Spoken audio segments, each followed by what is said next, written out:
Ukrainian forces face devastating personnel losses and territorial setbacks amid a relentless Russian campaign targeting energy infrastructure ahead of winter.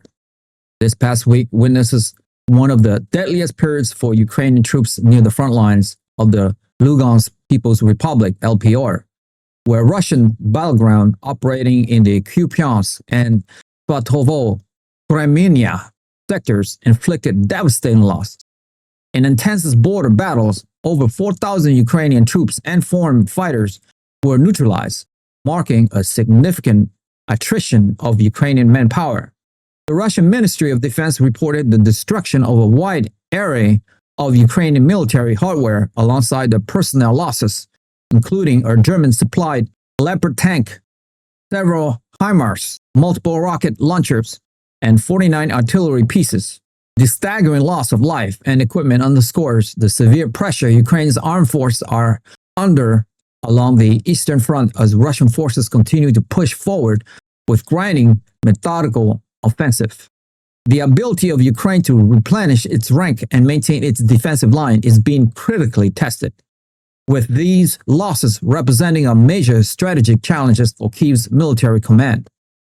The battlefield pressure extends beyond personnel to the control of key territories.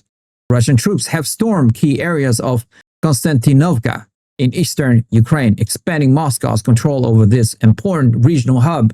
According to reports from Russian state media, fighting continues on the city's eastern outskirts and in nearby settlements, with Russian forces carrying out maneuvering operations to secure their position.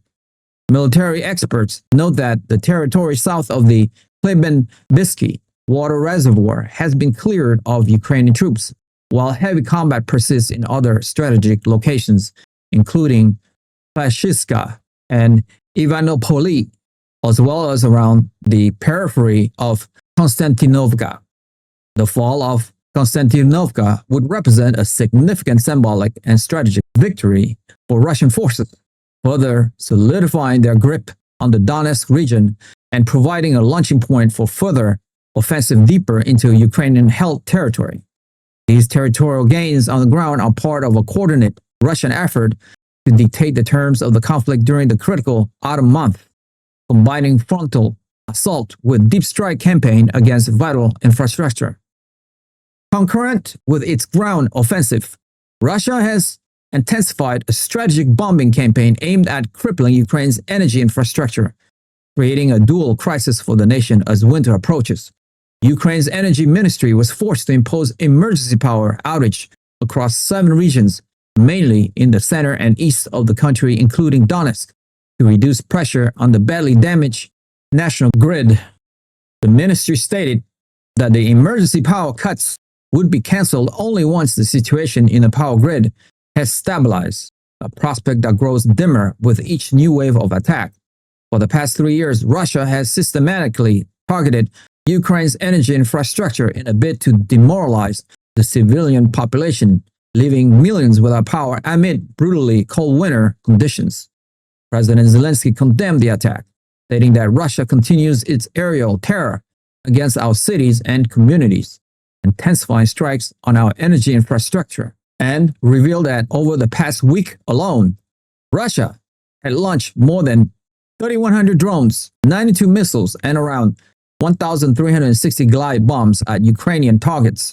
The targeting of energy facilities has become a hallmark of Russia's winter warfare strategy, aiming to break Ukrainian morale and industrial capacity simultaneously. In response to these mounting challenges, Ukraine is pursuing both military retaliation and intensified diplomatic engagement. Ukrainian drones struck Russia's largest oil depot in Feodosia Crimea, sparking a massive fire that lit up the city and damaged critical fuel storage tanks and power infrastructure. Ukrainian officials state these strikes aim to weaken Russia's military, logistic, and economic capabilities, targeting the fuel supplies that power Moscow's war machine. In retaliation for such attack, Russian forces hit Ukraine's Odesa region, causing fires and injuries in a continuing cycle of escalation.